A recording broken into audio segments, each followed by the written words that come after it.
We are extremely delighted to have you all here for the National Technology Day celebrations being organized as part of Azadi Ka Amrit Mahotsav. We are all set to start the function. Let me invite the chief guest of the day, Sri.Jayant Sahasrabudhe, National Organizing Secretary Vijnana Bharati, and other delegates, Dr. A. Ajay Ghosh, Director, CSIR National Institute for Interdisciplinary Science and Technology, Professor Chandrabas Narayana, Director, Rajiv Gandhi Center for Biotechnology, Sri Vivekananda Pai, National Secretary Vijnana Bharati, Dr. V.N. Sanjeevan, President, Swadeshi Science Movement, to occupy the dais. Let's begin the function with the lighting of the traditional lamp, and I request the dignitaries on the dais to perform the same, please.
We will now start our official function with a prayer. We request all invitees to stand up for the prayer.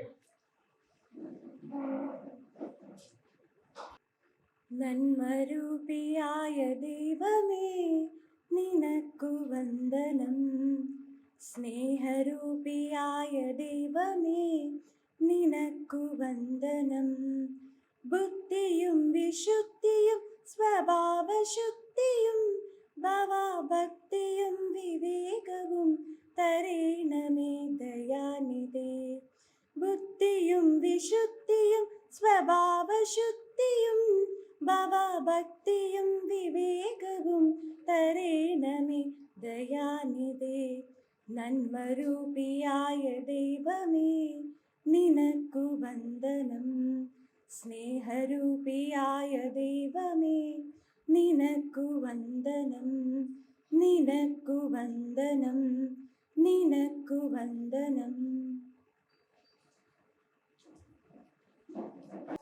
Namaste. Good evening, ladies and gentlemen. On behalf of Swadeshi Science Movement and Vijnana Bharati, we are extremely delighted to have you all amidst us for this National Technology Day celebrations being organized as part of Azadi Ka Amrit Mahotsav. We are extremely fortunate and delighted to have with us Sri.Jayant Sahasrabudhe, National Organizing Secretary of the Vijnana Bharati, and he is providing the keynote address on the topic Struggle for Swatantrata and Science, a person devoted to the promotion of Indian ethos of science.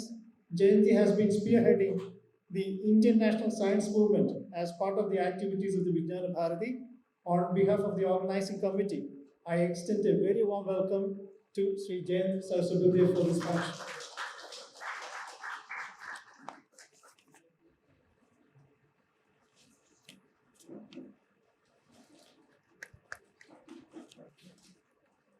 Dr. Ajay Ghosh, Director, CSIR National Institute for Interdisciplinary Science and Technology, is a role model for the Indian scientific community by virtue of his accomplishments as an internationally renowned chemist with contributions in the area of supramolecular chemistry.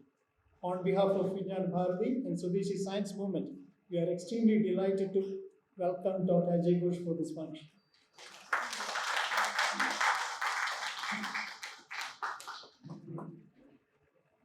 We are equally delighted to have amidst us Professor Chandrabas Narayana, Director, Rajiv Gandhi Center for Biotechnology. Professor Narayana is an accomplished scientist in the area of condensed matter physics and is an internationally acknowledged expert in the area of Raman spectroscopy. We welcome you to this function, sir.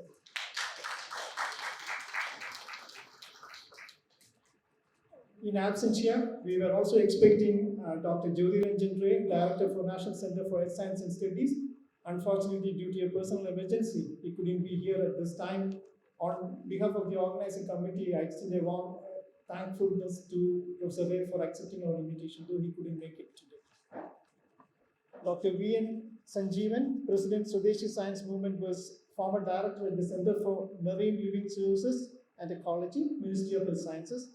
He is currently a professor chair at the Kerala University for Fisheries and Ocean Sciences. On behalf of Swadeshi Science Movement and Vijnana Bharati, I extend a very warm welcome to Dr. V.N. Sanjeevan. Sri Vivekananda Pai is National Secretary of the Vijnana Bharati, and he is very active in the Swadeshi Science Movement, coordinating the Kerala chapter activities as well as associating with all the national programs of the association. He is also involved in stakeholder interactions on the draft science, technology and innovation policy of the government, and also has held different discussions in the context of the new education policy. I extend a very warm welcome to Sri Vivekananda Pai, who is organizing primarily the function for this. A very warm welcome to all assembled here, and we thank you all for your kind, gracious presence. Thank you.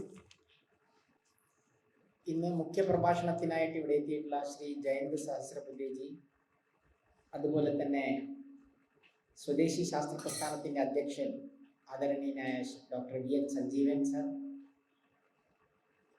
CSIR NIASTയുടെ director, നമ്മുടെ ക്ഷണം സ്വീകരിച്ച് ഇവിടെ എത്തിയിട്ടുള്ള doctor Ajay Ghosh sir, അതുപോലെ തന്നെ Rajiv Gandhi centre for ബയോടെക്നോളജിയുടെ director doctor Chandrabhas Narayanaji, അദ്ദേഹവും സ്വദേശിയുടെയും വിജ്ഞാന ഭാരതിയുടെയും എല്ലാ പരിപാടികൾക്കും ഇവർ രണ്ടുപേരും വളരെയധികം സഹായിക്കാറുണ്ടെന്നും, അതുപോലെ തന്നെ ഇവിടെ നമ്മുടെ ക്ഷണം സ്വീകരിച്ചെത്തിയിട്ടുള്ള നാഷണൽ ടെക്നോളജി ഡേ സെലിബ്രേഷൻ, അതിൻ്റെ ഭാഗമായിട്ട് ഇന്ന് നടക്കുന്ന ഈ പരിപാടിയിലും ഇവിടെ എത്തിയിട്ടുള്ള എല്ലാ സ്വദേശി ശാസ്ത്ര പ്രസ്ഥാനത്തിൻ്റെ അഭ്യുദയകാംക്ഷികൾക്കും തിരുവനന്തപുരത്തെയും കേരളത്തിൻ്റെ മറ്റു പ്രദേശത്ത് നിന്നും വന്നിട്ടുള്ള ശാസ്ത്ര കുതുകികൾക്കും ശാസ്ത്രരംഗത്ത് പ്രവർത്തിക്കുന്നവർക്കും അതുപോലെ തന്നെ തദ്ദേശീയ പാരമ്പര്യ ചികിത്സാ വിഭാഗത്തിൻ്റെ പ്രവർത്തകർക്കും എല്ലാവർക്കും നമസ്കാരം.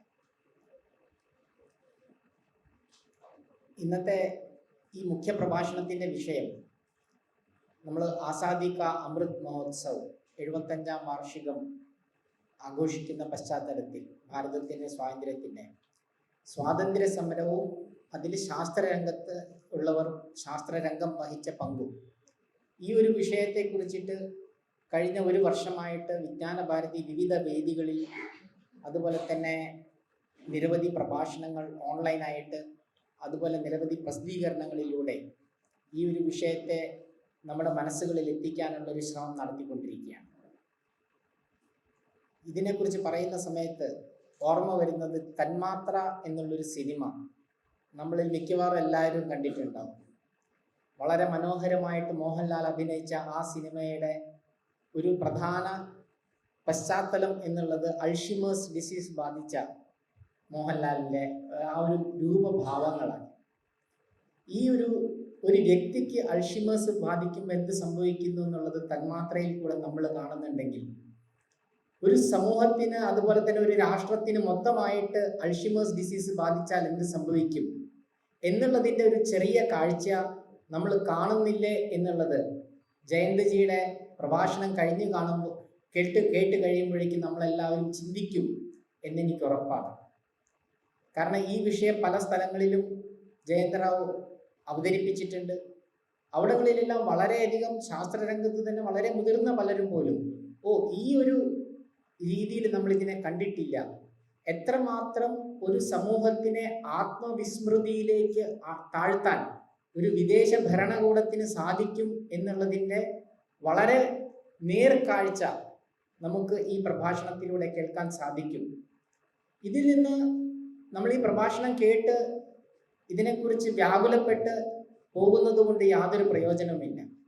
മറിച്ച് ഈ പ്രഭാഷണത്തിൽ ഉൾക്കൊണ്ട സന്ദേശം ഉൾക്കൊണ്ടുകൊണ്ട് നമ്മൾ ഓരോരുത്തരും ഇതിനെ മറികടക്കാനുള്ള എന്ത് പ്രയാസം നമ്മുടെ ഭാഗത്ത് നിന്നുണ്ടാവും, എന്ത് ശ്രമം നമ്മുടെ ഭാഗത്ത് നിന്നുണ്ടാവും. അണ്ണാറക്കണ്ണനും തന്നാലായത് എന്നുള്ള നിലയ്ക്ക് കൂട്ടായ ഒരു പരിശ്രമത്തിൽ കൂടെ നമുക്കിതിനെ മറികടക്കാൻ സാധിക്കും. ഒരു ചെറിയ ഉദാഹരണം കൂടി പറഞ്ഞുകൊണ്ട് ഞാൻ എൻ്റെ ഈ ഇൻട്രൊഡക്ടറി റിമാർക്സ് അവസാനിപ്പിക്കാം. ഇന്ന് രാവിലെ CSIR ലിസ്റ്റിൽ ഒരു ഇതേ വിഷയത്തെക്കുറിച്ചുള്ള പ്രഭാഷണം ഉണ്ടായിരുന്നു. അതിനുശേഷം നമ്മൾ കുറച്ചാളുകൾ സംസാരിക്കുന്ന സമയത്ത് അതിലൊരു വ്യക്തി ഇസ്രയേലിൽ നിന്നാണ്. അദ്ദേഹം 2-3 വർഷം ഇസ്രയേലിൽ പ്രവർത്തിച്ചിരുന്നു. നമുക്കറിയാം ഈ തിരുവനന്തപുരം നഗരത്തിന്റെ അത്രയും തന്നെ വരുമോ എന്നറിയില്ല. പക്ഷെ അതേ 1 കോടിയാണ് ജനസംഖ്യ. അപ്പൊ കേരളത്തിന്റെ ഒരു 1/3 വരുന്ന ഒരു ജനവിഭാഗം. പക്ഷെ അവിടെ ഹിബ്രു എന്നുള്ളൊരു ഭാഷ പൂർണ്ണമായിട്ടും അത് ഏകദേശം അതിന്റെ ലിപി പോലും ഒരുപോലെ ഇല്ലാതിരുന്ന ഇസ്രയേലി ഇന്ന് ആ ലിപി അവർ തിരിച്ചെടുക്കുക മാത്രമല്ല, ഇന്ന് ഒരുപാട് നോബൽ പ്രൈസും എല്ലാം നേടിയിട്ടുള്ള ആ രാഷ്ട്രത്തിന്റെ ശാസ്ത്രരംഗം ഹിബ്രുവിലാണ് അവർ ആ കാര്യങ്ങളെല്ലാം ചെയ്യുന്നത്. ഉന്നത വിദ്യാഭ്യാസവും റിസർച്ചും എല്ലാം. ആ അനുഭവം അദ്ദേഹം വിവരിക്കുമ്പോൾ നമുക്ക് മനസ്സിലാവുന്നത് ഒരു ചെറിയ ജനവിഭാഗം കൂട്ടായി ശ്രമിച്ചാൽ എന്തൊക്കെ നേടാനാകും എന്നുള്ളതാണ്. അപ്പോൾ അതുപോലെ ഒരു ശ്രമമാണ് ഈ ഇന്നത്തെ പ്രഭാഷണത്തിൽ നിന്നും കേട്ടതിന് ശേഷം നമ്മുടെ ഭാഗത്തു നിന്ന് ഉണ്ടാവേണ്ടത് എന്ന് മാത്രം പറഞ്ഞുകൊണ്ട് ഞാൻ എൻ്റെ വാക്കുകൾ നിർത്തുന്നു. നമസ്കാരം. Thank you, sir. Now we invite Dr. Jayant Sahasrabudhe, President, Swadeshi Science Movement, for the presidential address.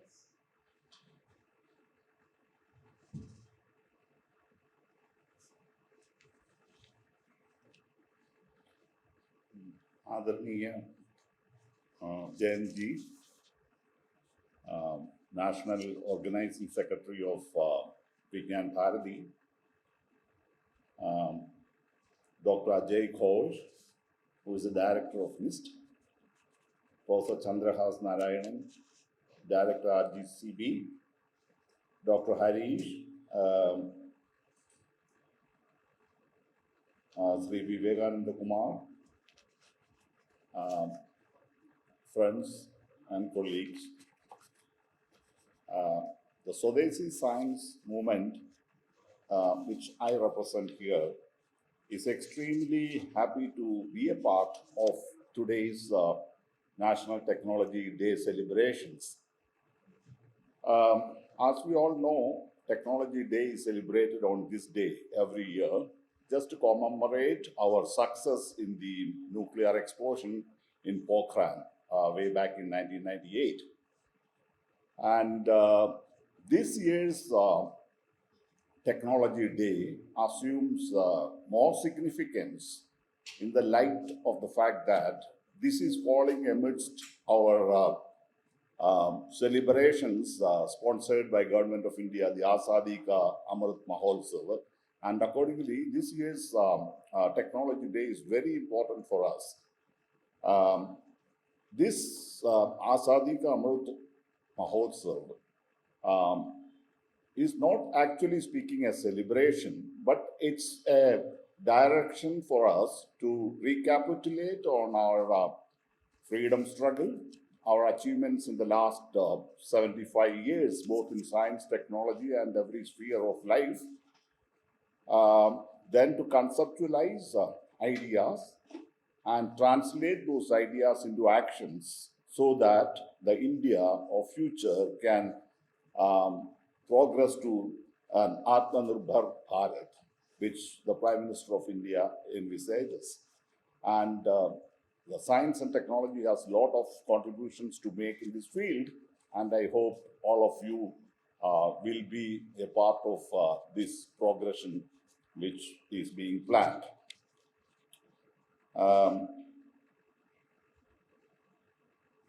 Science, we Indians for the last 75 years or so, except a few exceptions, had been followers of Western science and technology. We had been borrowing their technology or adopting their technology to suit our requirements, and the day has come that we have to start thinking in a different way. We need to have innovative ideas. We should develop our own technologies and we should become the world leaders in science as well as in technology, which we had been before the colonial rules around 300 years back. I think Dr. Sri.Jayant will be elaborating on this. So we have to get up from the slum of 300 years, start doing things, and regain our position in the international science and technology arena. And this can take India to greater heights. And I wish all the success to today's program. Thank you. For your words. Now we invite Professor Chandrabas Narayana, Director, Rajiv Gandhi Center for Biotechnology, special address. Good evening. Pujniya Sri Jayant Sahasrabudhe ji, Sri Vivekananda Pai ji, my dear colleague and co-directors in CSAR, Dr. Ajaya Ghosh, Dr. V.N. Sanjeevan, the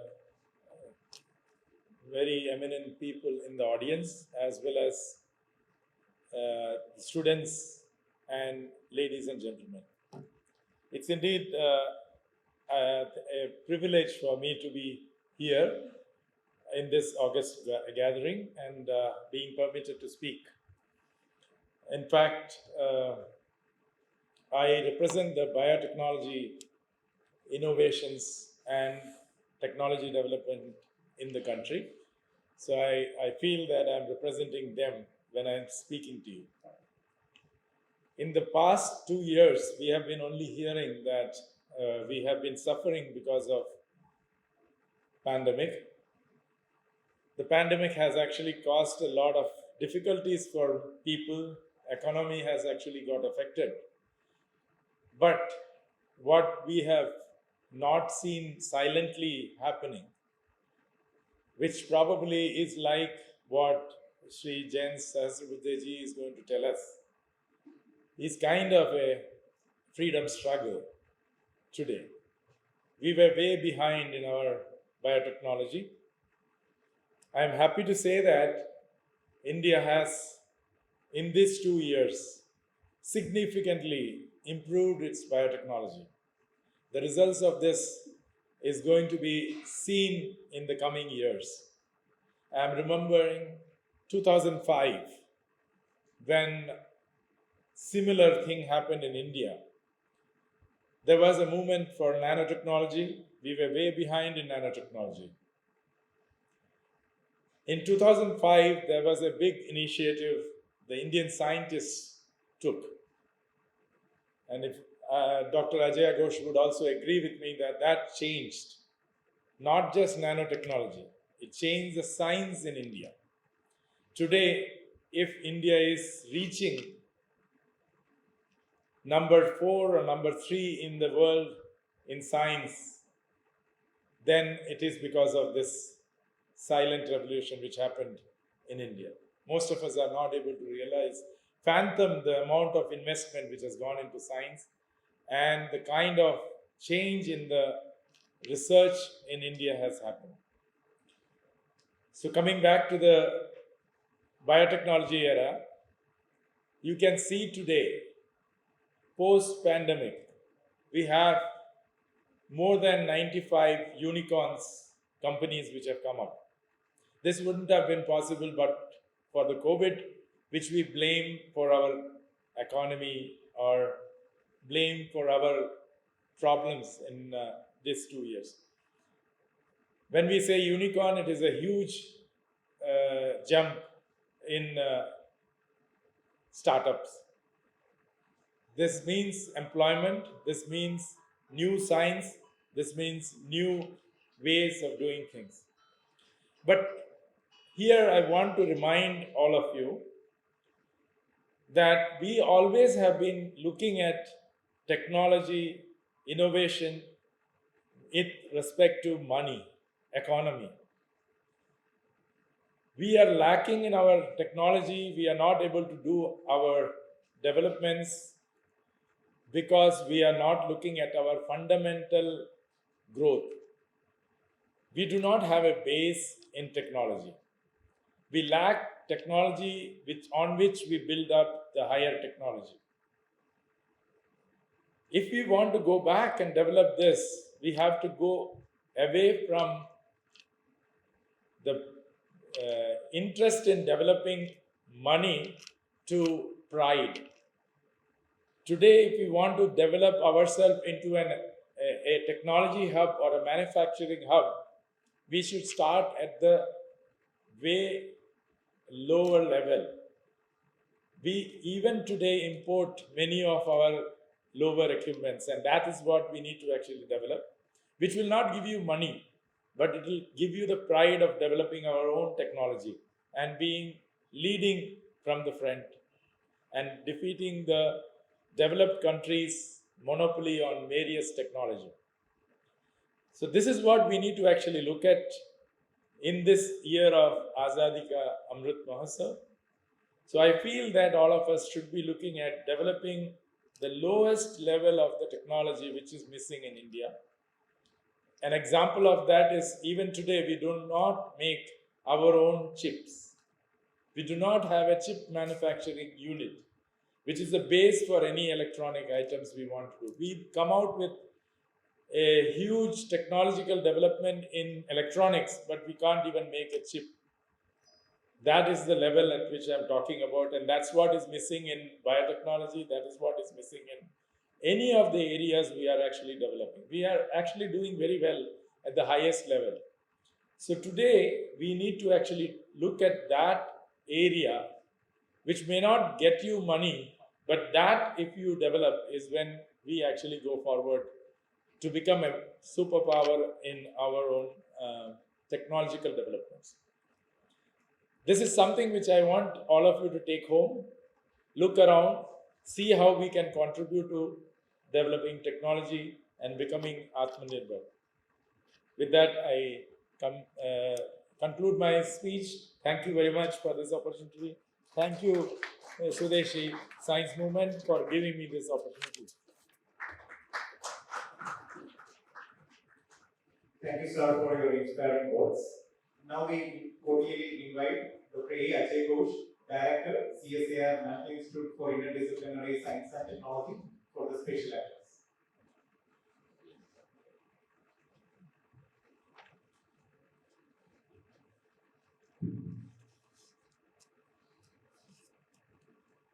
മലയാളത്തിൽ പറയാം അല്ലേ?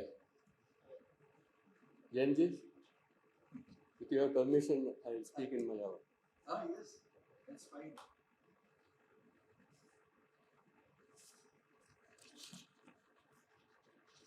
ബഹുമാന്യനായ Jayanji, doctor V N Sanjeevan, Shri Vivekananda Bhai, doctor Chandrabhas Narayana, മറ്റ് വിശിഷ്ട വ്യക്തികളെ, പ്രിയപ്പെട്ട സഹോദരി സഹോദരന്മാരെ, വിദ്യാർത്ഥികളെ, എല്ലാവർക്കും നമസ്കാരം. സ്വദേശി സയൻസ് മൂവ്മെൻറ്റിനോട് വളരെ കടപ്പാടുണ്ട് ഇങ്ങനെയൊരു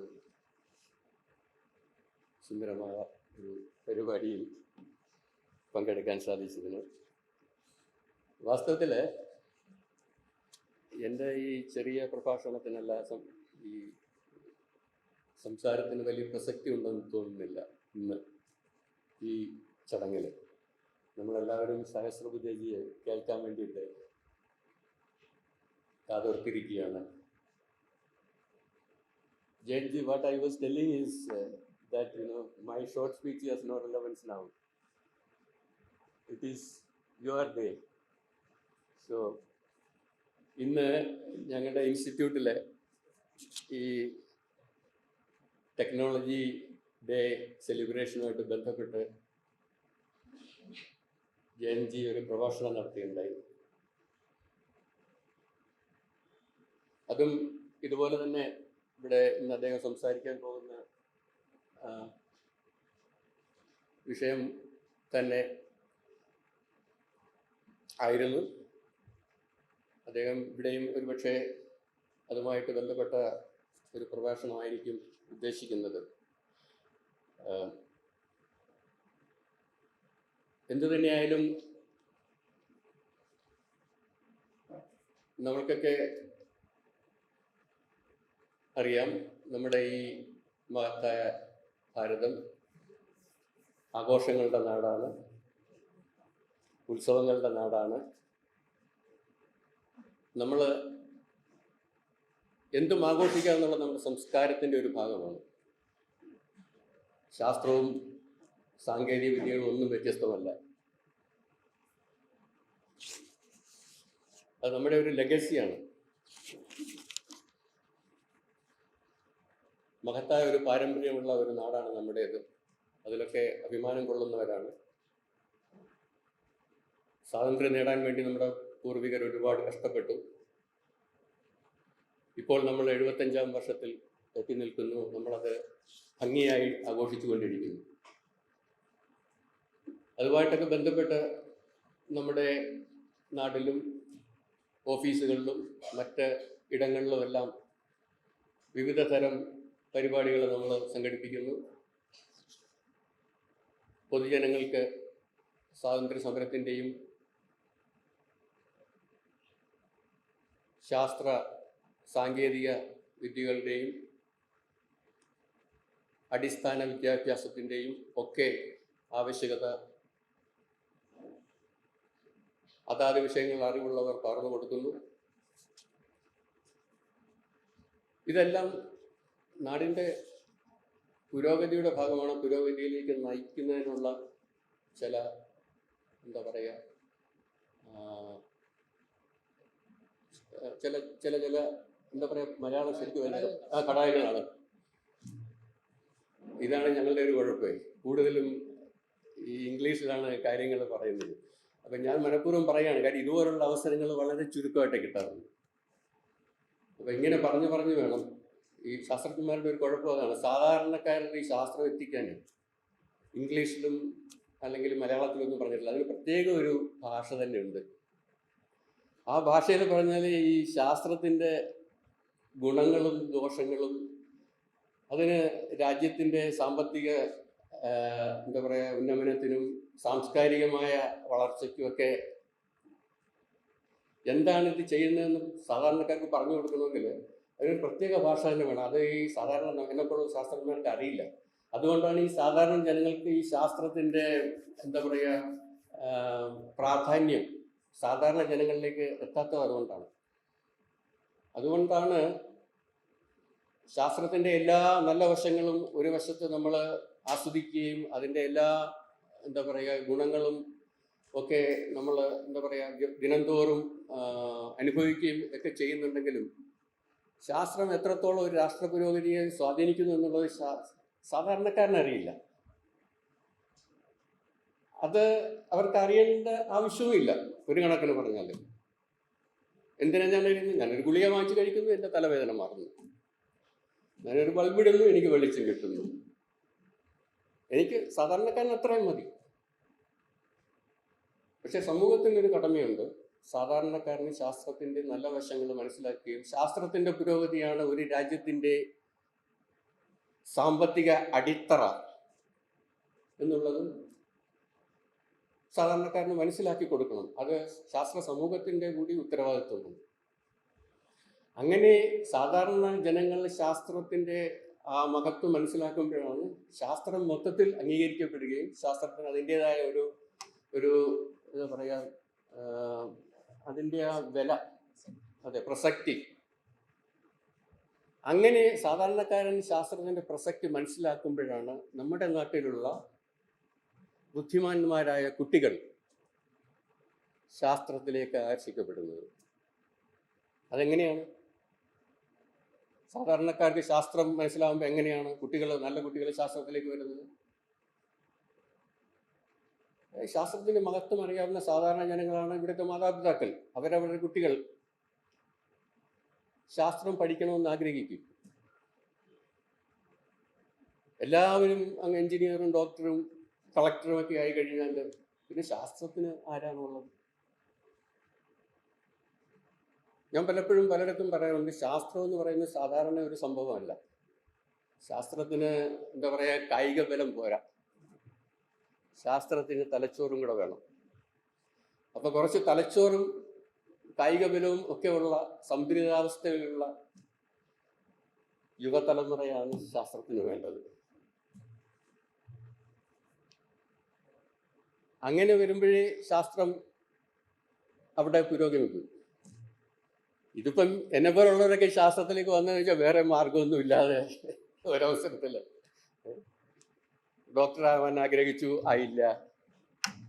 എഞ്ചിനീയർ ആവാൻ ആഗ്രഹിച്ചു, ആയില്ല. എന്നാൽ പിന്നെ ശാസ്ത്രം പഠിക്കാം. അങ്ങനെയാണ് ഞങ്ങളെപ്പോലുള്ള ഒരുപാട് പേര് അല്ലേ. പിന്നെ ഒരു നല്ല കാര്യം എന്താണെന്ന് വെച്ച് കഴിഞ്ഞാൽ, ശാസ്ത്രം പഠിക്കാൻ തീരുമാനിച്ചപ്പോൾ പിന്നെ അത് ശരിക്കും പഠിക്കാനൊക്കെ തീരുമാനിച്ചു. അതിൽ ആത്മാർത്ഥമായിട്ട് ജോലി ചെയ്യണമെന്ന് തീരുമാനിച്ചു. അങ്ങനെയൊക്കെയാണ് ഇങ്ങനെയൊക്കെ എത്തിയത്. പക്ഷെ അത് പോരാ. നമുക്ക് നമ്മുടെ ഇളം തലമുറയിലെ നല്ലൊരു വിഭാഗം ബുദ്ധിയുള്ള കുട്ടികൾ ശാസ്ത്രത്തിലേക്ക് വരണം. അങ്ങനെ വരുമ്പോഴാണ് ഒരു ബൗദ്ധികമായ ഒരു ശാസ്ത്ര തലമുറ, പുതിയ പുതിയ ഇന്നോവേഷൻസ് ചെയ്യാൻ കഴിവുള്ള ഒരു ശാസ്ത്ര തലമുറ നമ്മുടെ നാട്ടിൽ ഉണ്ടാവും. അപ്പോഴാണ് നമ്മുടെ ശാസ്ത്രം ലോകോത്തരമാകുന്നത്. അങ്ങനെ ശാസ്ത്രം വളർന്ന രാജ്യങ്ങളാണ് ഇന്ന് ലോക ജനതയെ നയിക്കുന്നത്. നമ്മൾ പറയും അമേരിക്ക അല്ലെങ്കിൽ അങ്ങനെയുള്ള രാജ്യങ്ങളാണ് നമ്മളെ ലോകം ഭരിക്കുന്നത്. എന്തുകൊണ്ടാണ്? ശാസ്ത്രത്തിൻ്റെ വളർച്ച കൊണ്ടാണ്. നമ്മുടെ രാജ്യവും അങ്ങനെയാകണം.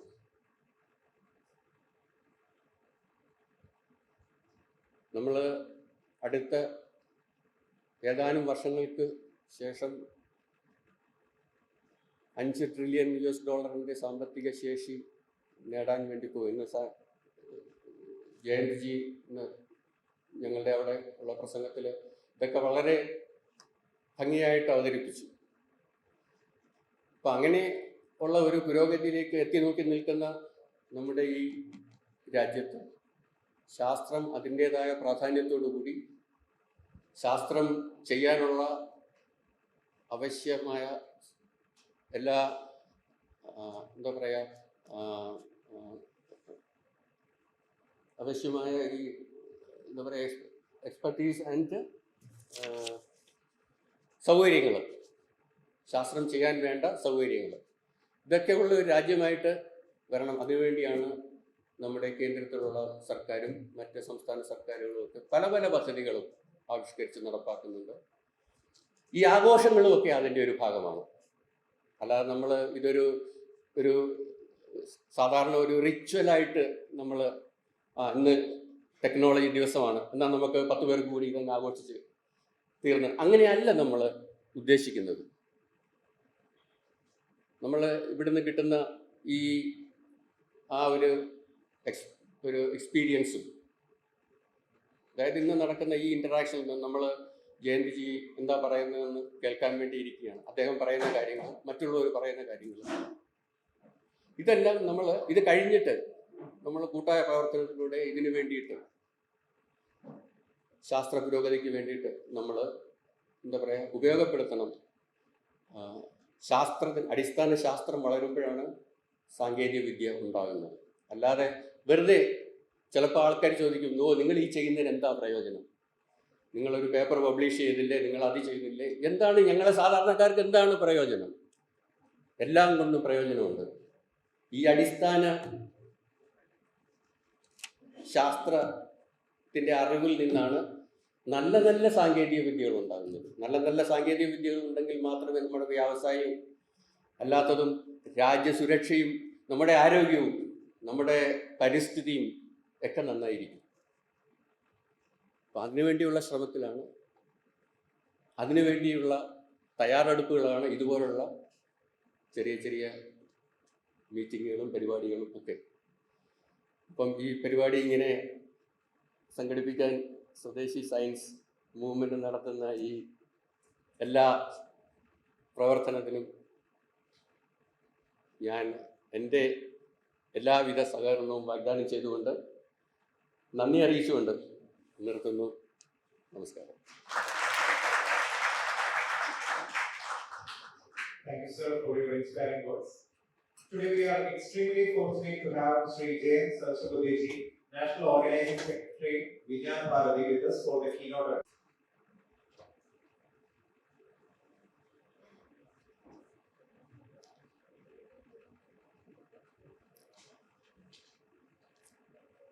Respected dignitaries on the dais, brothers and sisters present in this august gathering, I extend my pranams to all of you. Also, I would like to extend greetings on this very important day, which we are celebrating here, that is National Technology Day. Normally, there is a question in different way in various minds that why we celebrate this National Technology Day. The simple thing is we could achieve great thing in the domain of science and technology on this day in the year 1998. What was the significance of it? It was not a great achievement in the domain of science and technology,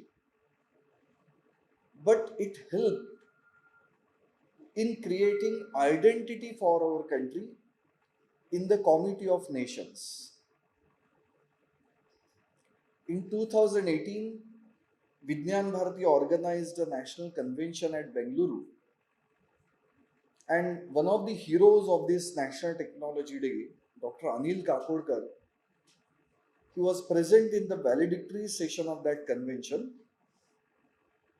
And when I introduced him to a pro-vice chancellor of Christ University, where we did organize this convention, he immediately expressed to Dr. Kakodkar that, oh, you are a person because of whom we could gain a distinct identity in America. Why he said so? Because he said in 1998 he was pursuing postdoctoral studies in America, and he said people used to look at us as just Asians. They are all Asian people.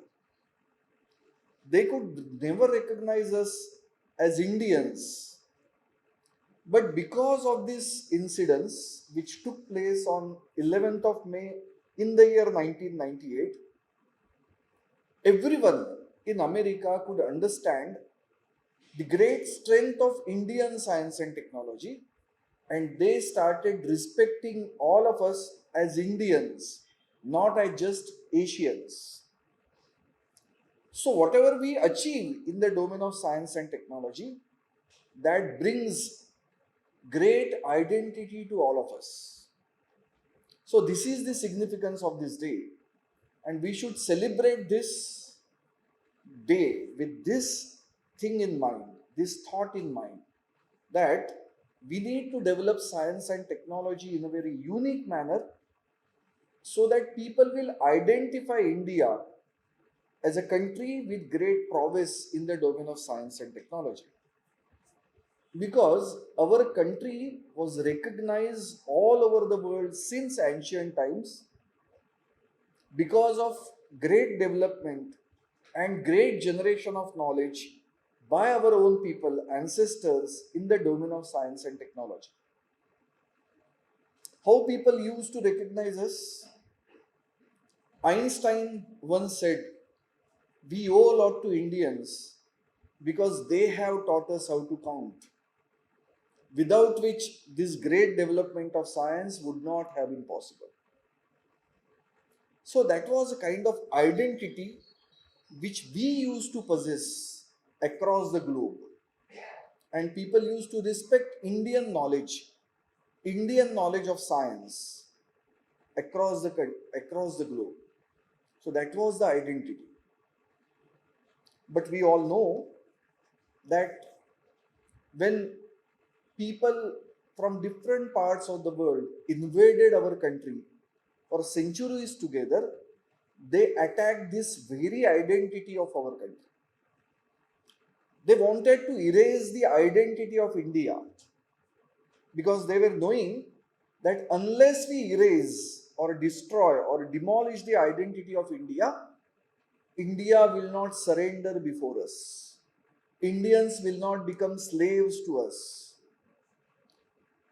So all efforts which they were having in this country was to erase the identity of our country. And our people fought a great battle against these efforts of foreigners or invaders. So, what we fought was not just a struggle of independence, but as it has rightly been depicted over here in this title, it was a struggle for Swatantrata. In my opinion, independence is just mukti. What Sanjeevanji mentioned, that it is not just a liberation, but we fought to secure, to defend and protect our identity. And that particular thing is reflected in this word Swatantrata. Word independence or freedom cannot reflect that point or that feeling because it is just mukti. We have copied this word from the American War of Independence, which was fought in between 1775 to 1783, because all Americans were basically from England and some other European countries. And entire America was under the British rule. The same people who came from England to America, they migrated from England to America, they wanted to get themselves free from the British rule. So they fought a war, and so that was precisely described as a war of independence, American War of Independence, because they wanted a sort of mukti. But our struggle, our battle was not to become mukta from British people. Our entire struggle was carried out to protect, to defend, to secure our own identity, because that identity was jeopardized by these invaders. Invaders had different tools. All invaders before British, they utilized all conventional tools to destroy or demolish the identity of our country. They used hammer, they used swords, they used fire, and they destroyed identity of our country in various ways. Our great universities were destroyed. They put fire to the libraries of our great universities. And they felt that after demolishing these universities, or after putting fire on all the great treasure of knowledge, granthas or books of Indian knowledge, India will lose its identity. And they will just keep on following us. They will become our slaves. That was their intention. That was their aim. That was their goal. But the last invader, British people, if we go and search in the books of history, on the pages of history, you will never find that British people used hammer, sword, or fire to demolish the identity of India. But what they did use? They used Western science and technology to demolish the identity of India. We need to understand this fact. And various scholars in our country have studied this phenomena. What were the tools of British people? Through which tool? By exercising what tool? British people could make us slave. There is a great person. Now he is no more there with us. His name is Dr. Rajesh Kochar. Hardly 2 months back, we lost him. He was a great astrophysicist. He was a director of one of the labs of CSIR, NISTADS. He did study history of science in the British era. And he wrote a research paper with a title, Science Utilized as a Tool to Consolidate Colonial Rule in India.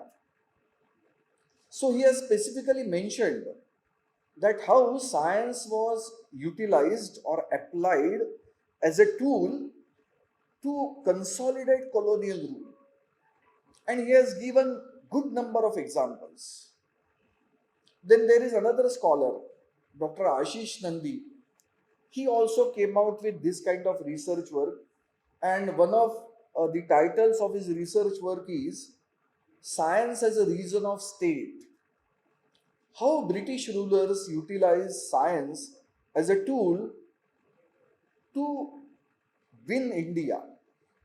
And he has made a statement in his article. He says that British colonizers used a kind of black magic that was developed on the basis of modern science to impress the minds of natives. He has categorically made this statement. So, the conclusion is we need to understand this fact, truth, that British people utilize science as a tool, a most potent tool to win us, win this country, demolish the identity of this country. We know that Indian knowledge system gave a great unique feature to our country. People used to look at us. British people demeaned this Indian knowledge, saying that this is the most regressive knowledge in this world.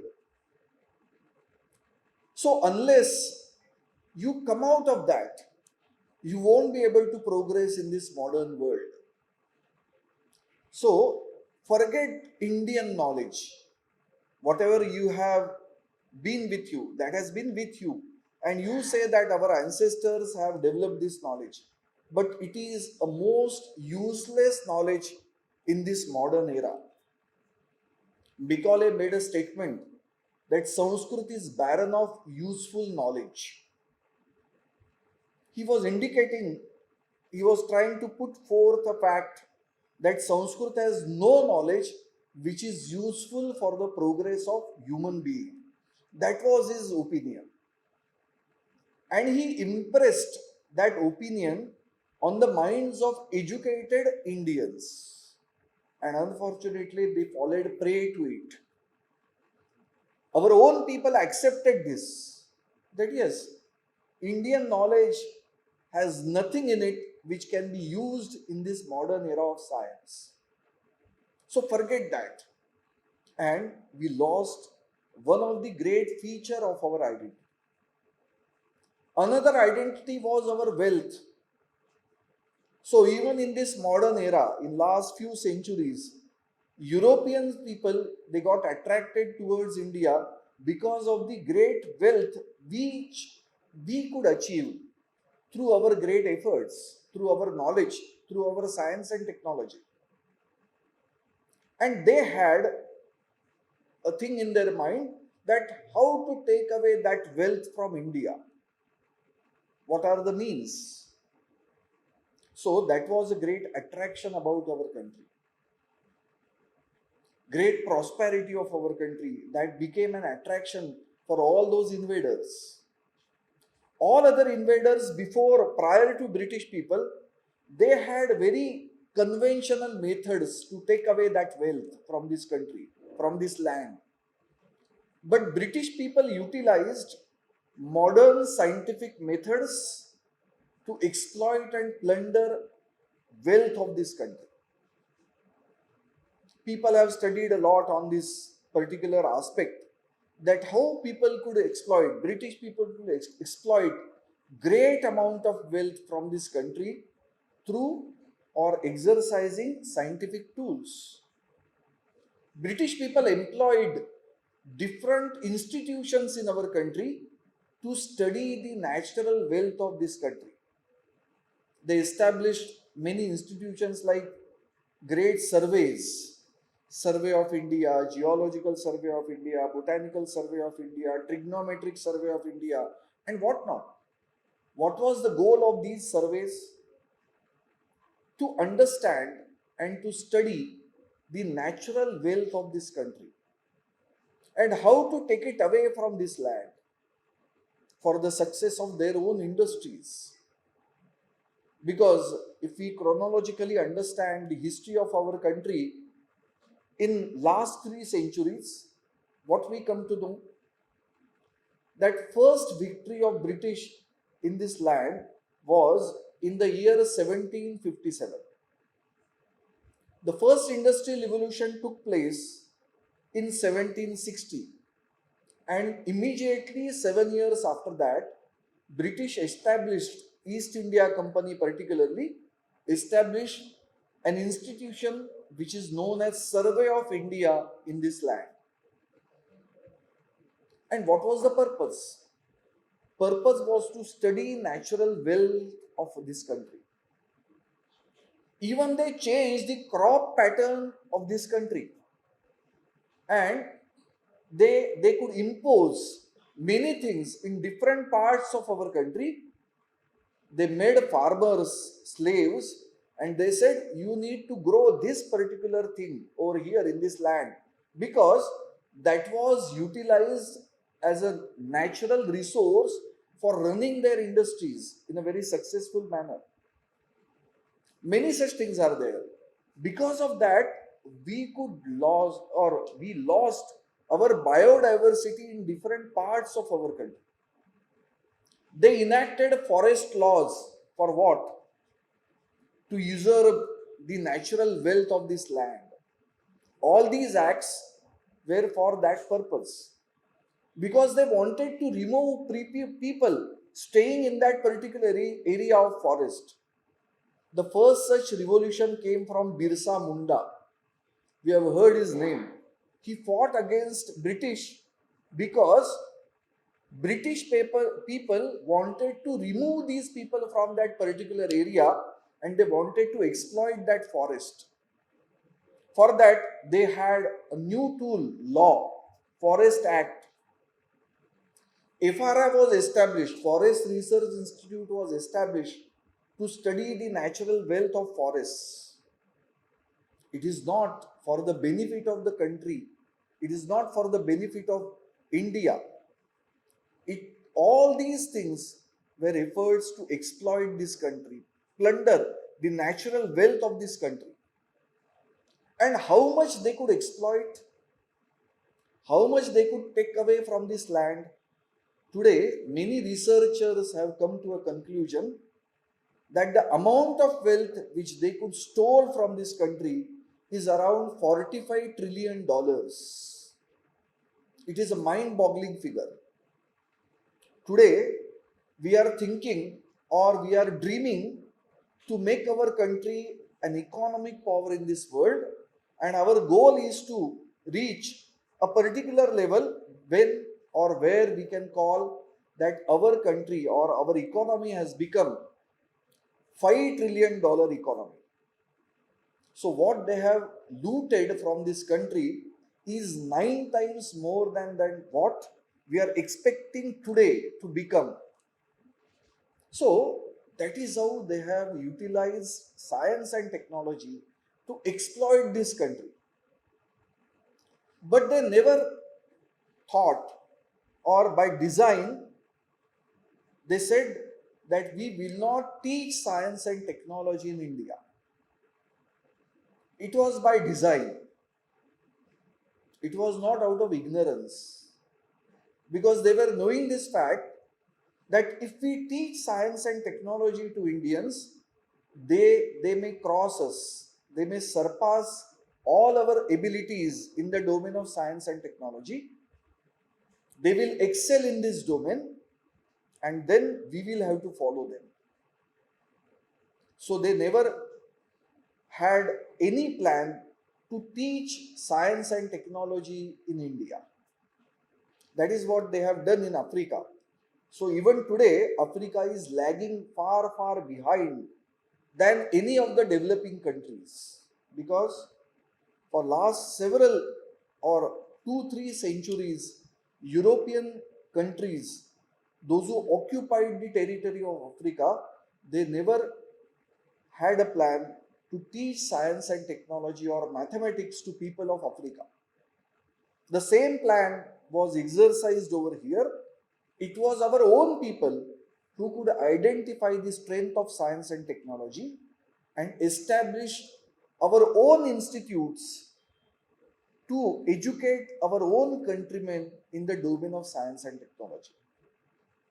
So, having known this design of British people, British rulers, Dr. Mahendra Lal Sarkar took initiative and he came forward to establish first Swadeshi scientific institution in our country. That was established in the year 1876 at Kolkata, because Kolkata was a capital of British rule in our country, and Western science descended in this land at Kolkata. So naturally, people in Kolkata and Bengal, they were more aware about the British design, and they came to know that what kind of Western science British people have brought in this land. So they were more familiar to it compared to people in all other parts of our country. So it was very natural that people in Kolkata took up this challenge and they started establishing our own institutions for doing science in this country. And first such effort of establishing Swadeshi Scientific Institution was done by Dr. Mahendra Lal Sarkar. He had a very clear-cut idea in his mind. So even if we visit the website of Indian Association for the Cultivation of Science, which was established by Dr. Mahendra Lal Sarkar in the 1876, you will find two clear-cut objectives of establishing this institute in 1876. It is 9 years before than that of foundation of national movement, which we call it as Congress today. Congress was established in 1885 in Mumbai. 9 years before that, Mahendra Lal Sarkar successfully established scientific institution for our countrymen, and he had that vision. He said, this institution is only for Indians. So what we say today as for Indians and by Indians. So he has specifically used a phrase. He says that this is for solely native people. So only Indians can do science over here. It is for, this institution is for to teach and educate Indians. That is the main goal of this institution. But he said ahead of that, and he said this should be purely national institute. So we need to contemplate on these phrases: solely native and purely national. What do you mean by national? National institute was established for the development of science in India. So he was expecting, or he was rather having a great dream of developing national science in our country. So he specifically said, this is to be purely national. And he was of the opinion that without science and technology, we won't be able to reconstruct our nation, which was under foreign rulers for several centuries.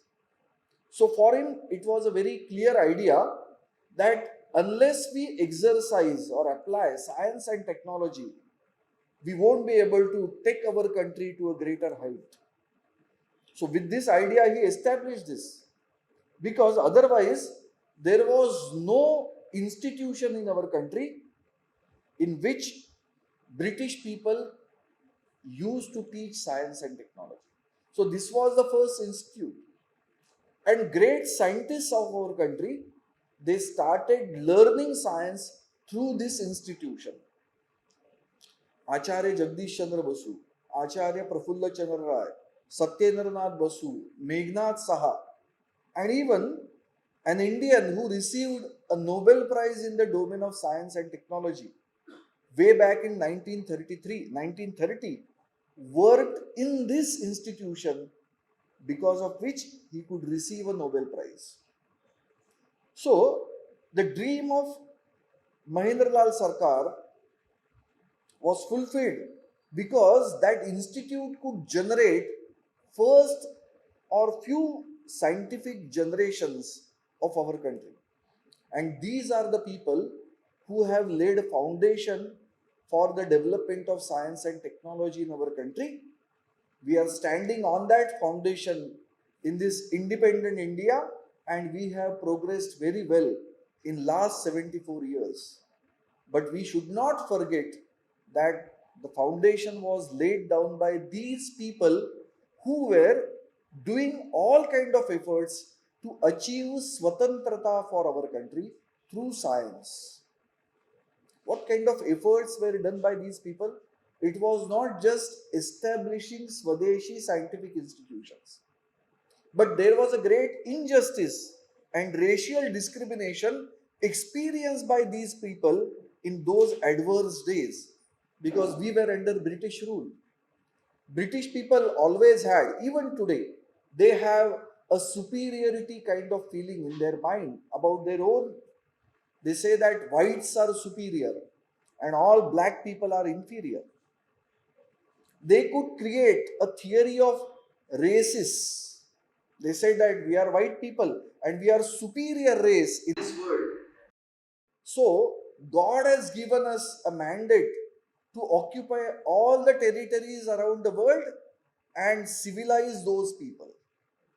So, they wanted to legitimize their occupation of different territories around the world.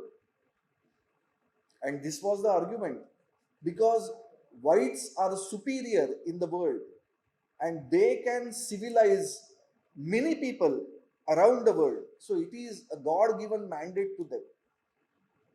So they could create all such theories and they went to different countries. So our people could understand this challenge. It was a kind of intellectual hegemony of British race or white people to suppress all other races. Our people took up that challenge and they could rise against it because of their sheer intelligence, because of their sheer audacity. And with great efforts, they could challenge British intellectual hegemony. And they could showcase them that yes, Indians are also equal to them in the domain of science. What kind of injustice and racial discrimination was there? After learning few basic lessons of science through the Indian Association for the Cultivation of Sciences, Jagdish Chandra Basu went to England and he came back from England with a degree in physics. He did his BSc physics in Cambridge and London University, but he was knowing that what is his responsibility. He said, in our country, I need to teach my countrymen basic sciences. So I will not stay back in England. I will go back to my country and I will become a teacher of science, because that is my responsibility at this point of time.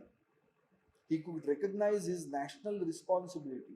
He came back to India and he wanted to become a teacher of physics, teacher of science. And when he made an application, he got a very humiliating response from British administration. British people replied to him in this manner. The reply was like this: as Indians have no aptitude for exact methods of science, no Indian can teach science. So they put question mark on the ability of logical thinking capacity of Indians.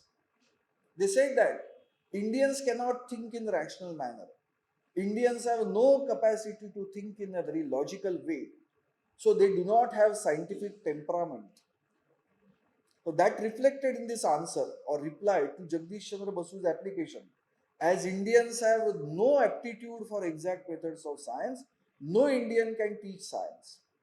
And there was another great racial discrimination which was carried out in the domain of education. British people divided education system in two categories. One was called as Imperial Education Service. Only British people, only white-skinned people could become a teacher through this education service. Name itself is in Kolkata to accept Jagdish Chandra Basu as a teacher.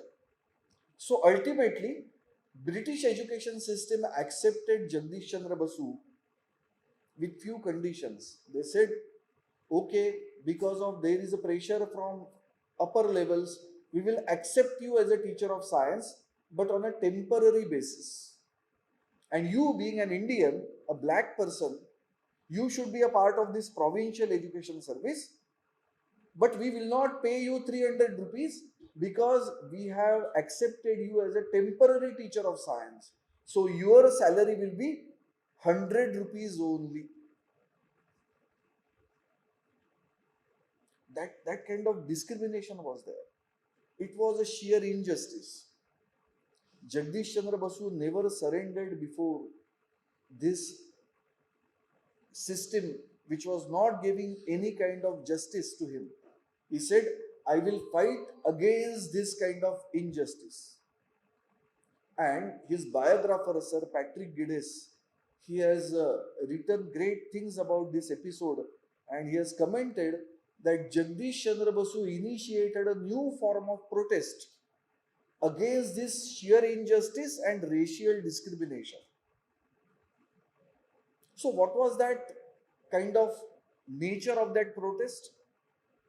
It was a kind of satyagraha. Jagdish Chandra Basu said, I will not accept a single pay as a salary from British government, but I will teach science over here, and I will prove myself as an Indian that Indians also can teach science at par with British teachers. That was his resolve. He took on that challenge, and he did it not only for 1 month. People may think that he might not have accepted salary for a month or maybe of 2 months. He continuously rejected that salary for 3 years. Can we imagine this? Great sacrifice for the dignity of our country, to establish prestige for our country and countrymen. He was without salary for 3 years in his initial days of his career. So all these people worked in that kind of adverse situation, but they had a great resolve in their mind because they wanted to prove that Indians have capacity to do science and they also can excel well in this domain of science and technology. After continuing that protest for 3 years, British government surrendered before Jagdish Chandra Basu, and they accepted him as a permanent teacher of physics. They paid salary for all 3 years, and the most important part of that success is they put full stop to that discriminatory system in the field of education. Those two categories were abolished because of the satyagraha of Jagdish Chandra Basu. He carried out his satyagraha from 1884 till 1887. Normally, as soon as we come across this concept satyagraha, we think about Mahatma Gandhiji. He was a great person. But in my opinion, first satyagraha was done by a scientist of our country. History tells us that first satyagraha of Gandhiji was in the year 1917 at Champaran, Bihar. But Jagdish Chandra Basu started this unique way of protest 33 years before that. So let us understand the facts of history and let us recognize all these people. What do you mean by Satyagraha? What is the definition of Satyagraha? When I started searching for the definition of Satyagraha, I came across one definition which was there in Britannica Encyclopedia.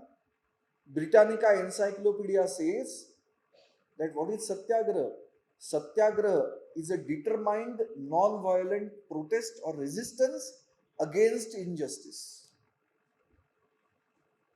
So I leave it to you whether to accept this as a Satyagraha or not.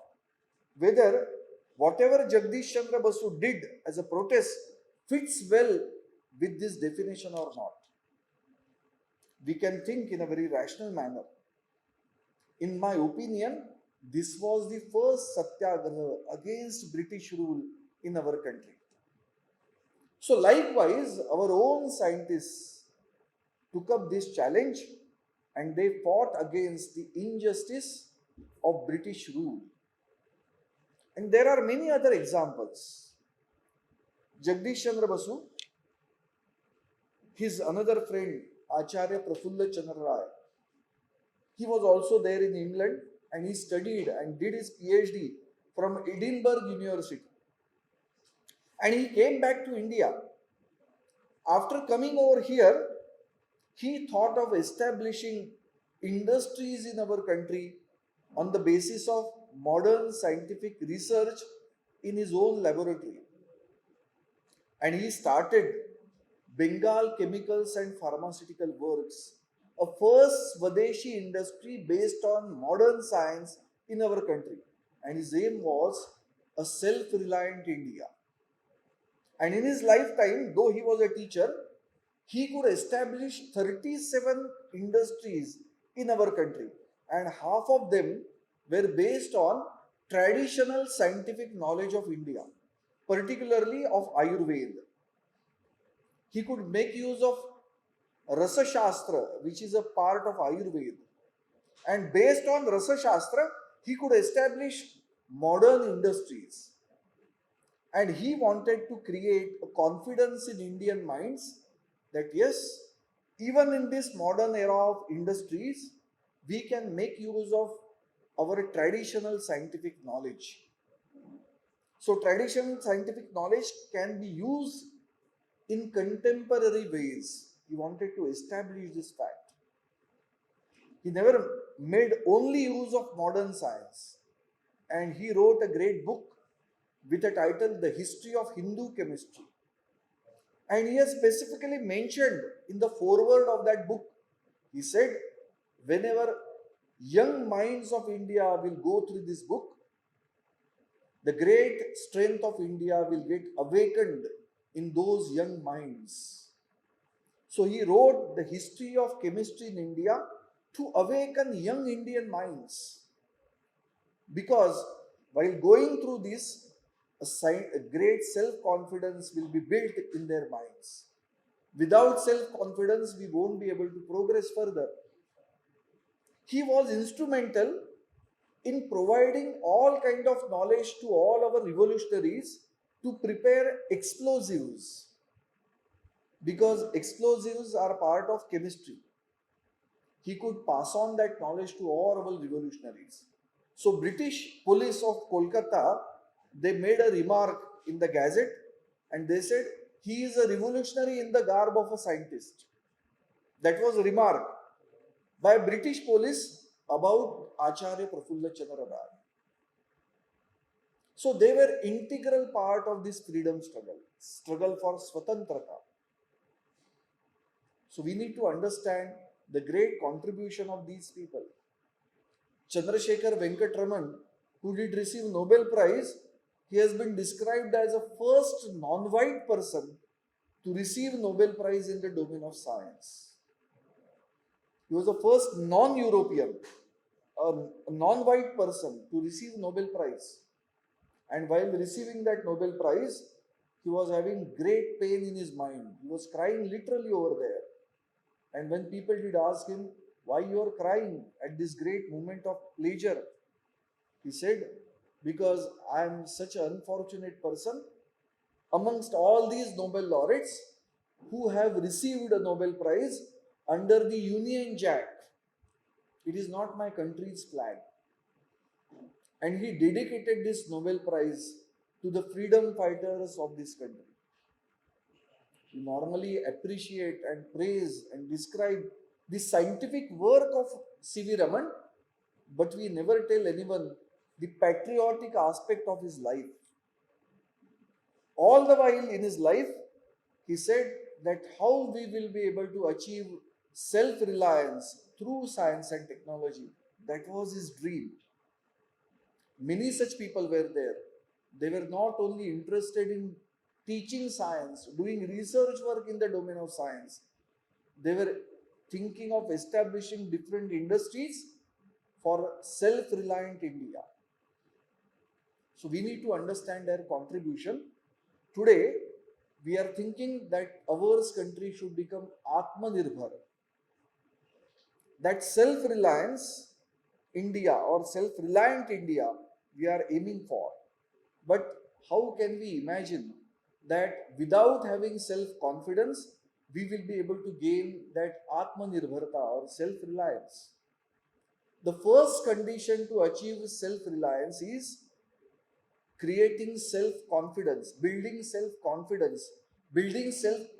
in our own countrymen. Unless we do that, we won't be able to achieve that status. Acharya Jagdish Chandra Basu was of the opinion that we need to generate knowledge through scientific research work. Then only we will get that prestige in the Committee of Nations. So for them, science was a great tool to work to achieve Swatantrata for this country. So in this year, when we are celebrating 75th year of Swatantrata, we need to understand all the contributions by our great scientists towards achieving Swatantrata. It was not just an effort or efforts to have independence, mukti. They were thinking of regaining identity or selfhood of our country through science. We need to remember that, and it is our responsibility now, because they have done a lot of work. They have laid a foundation for the progress of science and technology in this country. They had a dream that independent India, Swatantra Bharat, will do great progress in the field of science and technology. And for that, they had an idea of laying foundation for that progress. So it is our responsibility now to understand their dream and work all our life to realize those dreams of these great patriotic people. So I think this year has given us an opportunity to remember all these efforts of these great scientists and work or follow their footsteps to achieve Atmanirbharta for this great motherland, which we call it as Bharat Mata. Namaste.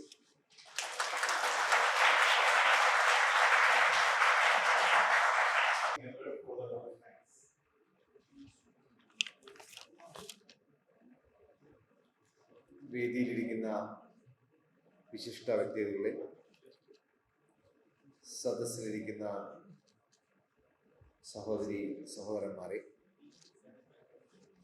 പ്രൗഢ ഗംഭീരമായ ഒരു സായാഹ്നത്തിന് ഇവിടെ തിരശ്ശീല വീഴുകയാണ്.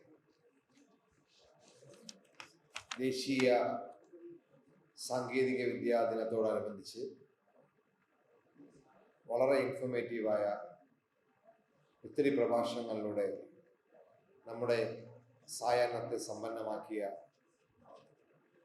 വ്യക്തികൾക്കെല്ലാം സ്വദേശി science മൂവ്മെന്റിന്റെ പേരിലും എൻ്റെ വ്യക്തിപരമായ പേരിലും നന്ദി അറിയിക്കാനാണ് ഞാനിവിടെ എത്തിയിട്ടുള്ളത്. ആദ്യമായി doctor Chandrabhas Narayana science, technology and innovation എന്ന വിഷയത്തിൽ നമ്മൾ സാങ്കേതിക വിദ്യയുടെ അപ്ലൈഡ് ടെക്നോളജിയിലൂടെ, ഇന്നോവേഷനിലൂടെ പുതിയ മേഖലകളിലേക്ക് തിരിയേണ്ടതിൻ്റെ ആവശ്യകതയെക്കുറിച്ച് അദ്ദേഹം വളരെ ഊന്നി പറയുകയുണ്ടായി. പ്രൗഢഗംഭീരമായ അദ്ദേഹത്തിൻ്റെ പ്രസംഗത്തിന് എൻ്റെയും സ്വദേശി സയൻസ് മൂവ്മെൻറ്റിൻ്റെ പേരിലും ഹാർദവമായ നന്ദി അറിയിക്കുകയാണ്. അടുത്തതായി ഡോക്ടർ അജയ് ഘോഷാണ്. CSIR NISTൻ്റെ ഡയറക്ടറായ അദ്ദേഹം പ്രഗത്ഭനായ ഒരു ശാസ്ത്രജ്ഞനാണ്. ശാസ്ത്രവും സമൂഹവും എന്ന വിഷയത്തിൽ ഊന്നിയാണ് അദ്ദേഹം സംസാരിച്ചത്. ശാസ്ത്ര സാങ്കേതിക വിദ്യയുടെ വികാസത്തിലൂടെ മാത്രമേ ഒരു രാജ്യത്തിന് സ്വയം പര്യാപ്തത കൈവരിക്കാനാവൂ എന്ന് അദ്ദേഹം നിരവധി ഉദാഹരണങ്ങളിലൂടെ അദ്ദേഹത്തിൻ്റെ അനുഭവത്തിലൂടെ അദ്ദേഹം വിശദീകരിക്കുകയുണ്ടായി. അദ്ദേഹത്തിനും എൻ്റെയും SSMൻ്റെ പേരിലും ഹാർദവമായി നന്ദി അറിയിക്കും. അടുത്തായി പ്രധാനമായും മുഖ്യ പ്രഭാഷണം നടത്തിയ ഡോക്ടർ ജയന്ത് സഹസ്രബുദ്ധെജിയാണ്. അദ്ദേഹത്തിൻ്റെ പ്രൗഢഗംഭീരമായ പ്രസംഗം യഥാർത്ഥത്തിൽ ഒരു ഐ ഓപ്പണർ ആയിരുന്നു. നമ്മുടെ എല്ലാം കണ്ണു തുറപ്പിക്കുന്ന ഒന്നായിരുന്നു. നമ്മൾ ഇത്രയും കാലം കേട്ട് പരിചയിച്ച കാര്യങ്ങളിൽ നിന്ന് തികച്ചും വ്യത്യസ്തമായി നമ്മുടെ സാങ്കേതിക വിദ്യയുടെ ചരിത്രത്തെയും നമ്മുടെ സ്വാതന്ത്ര്യത്തിന് വേണ്ടിയുള്ള നമ്മുടെ പോരാട്ടത്തിൻ്റെയും എല്ലാം ചരിത്രത്തെ പുതിയൊരു വീക്ഷണകോണിലൂടെ കാണാൻ അദ്ദേഹം സഹായിച്ചു. അദ്ദേഹം പ്രധാനമായും നമ്മൾ പറഞ്ഞ കാര്യങ്ങൾ, അതായത് ഡോക്ടർ ജഗദീഷ് ചന്ദ്ര ബസുവിൻ്റെ പ്രവർത്തനങ്ങൾ, പ്രഫുല്ല ചന്ദ്ര റായിയുടെ ജീവിതവും പ്രവർത്തനങ്ങളും എല്ലാം തികച്ചും നമുക്കെല്ലാവർക്കും ഒരു ഇൻസ്പയറിംഗ് ആയിട്ടുള്ള കാര്യങ്ങളാണ്. അദ്ദേഹം തന്നെ മെൻഷൻ ചെയ്ത രാജേഷ് കൊച്ചാറിൻ്റെയും അഷീഷ് നന്ദിയുടെയും ഇത്തരത്തിലുള്ള പുസ്തകങ്ങളൊക്കെ അദ്ദേഹം മെൻഷൻ ചെയ്തിരുന്നു. ഏതായാലും ഇത് ഇന്നിവിടെ അവസാനിക്കുന്ന ഒന്നല്ല. വരും ദിവസങ്ങളിലും നമ്മളെ എല്ലാം പ്രചോദിപ്പിച്ച് നമ്മുടെ എല്ലാം പുതിയൊരു കാഴ്ചപ്പാടിലൂടെ നമ്മുടെ സാങ്കേതിക വിദ്യയെ നോക്കിക്കാണാനുള്ള ഒരു വലിയൊരു വിത്താണ് അദ്ദേഹം ഡോക്ടർ ജയന്ത് സഹസ്രബുദ്ധെജി ഇന്നിവിടെ പാകിയിരിക്കുന്നത്. നമ്മൾ തീർച്ചയായും സ്വദേശി സയൻസ് മൂവ്മെൻറ്റിൻ്റെ പ്രവർത്തകരും നിങ്ങളോടൊപ്പം ചേർന്ന് അതിന് നമ്മൾ വീണ്ടും ഇന്ത്യയുടെ നല്ലൊരു ഭാവിക്കായി, ഇന്ത്യയുടെ ഒരു വലിയൊരു ലോകഗുരു എന്നുള്ള സ്ഥാനം നേടിയെടുക്കുന്നതിലേക്കായി വികസിപ്പിച്ചു കൊണ്ടുപോകുമെന്ന് ഇത്തരണത്തിൽ നമുക്കെല്ലാവർക്കും പ്രതിജ്ഞ ചെയ്യാം. അദ്ദേഹം ഡോക്ടർ ജയന്ത് സഹസ്രബുദ്ധെജിക്ക് എൻ്റെയും സ്വദേശി സയൻസ് മൂവ്മെൻറ്റിൻ്റെയും എല്ലാ സദസ്യരുടെയും പേരിൽ ഞാൻ ഹാർദവമായി നന്ദി അറിയിക്കുകയാണ്. സ്റ്റേജിലുള്ള ഡോക്ടർ സജീവൻ, ഡോക്ടർ ശ്രീ വിവേകാനന്ദ പൈ, ഇവർക്കും ഞാൻ സ്വദേശി സയൻസ് മൂവ്മെൻറ്റിൻ്റെ പേരിൽ നന്ദി അറിയിക്കുകയാണ്. അവസാനമായി ഇന്നത്തെ ഈ ദിവസത്തിൽ ഈ ഒരു ചടങ്ങിൽ പങ്കെടുക്കുകയും തുടക്കം മുതൽ തന്നെ അതെല്ലാം കേൾക്കുകയും കേട്ട് ഇനി തങ്ങൾ ജീവിക്കുന്ന ആ ഇടത്തിലേക്ക് ഇതിൻ്റെ സന്ദേശവുമായി പോകാനൊരുങ്ങുന്ന നിങ്ങൾക്ക് ഓരോരുത്തർക്കും എൻ്റെ പേരിലും നമ്മുടെ സംഘടനയുടെ പേരിലും ഹാർദവമായി നന്ദി അറിയിക്കുന്നു. നന്ദി, നമസ്കാരം. This concludes the function on behalf of Vijnana and Swadeshi Science Movement.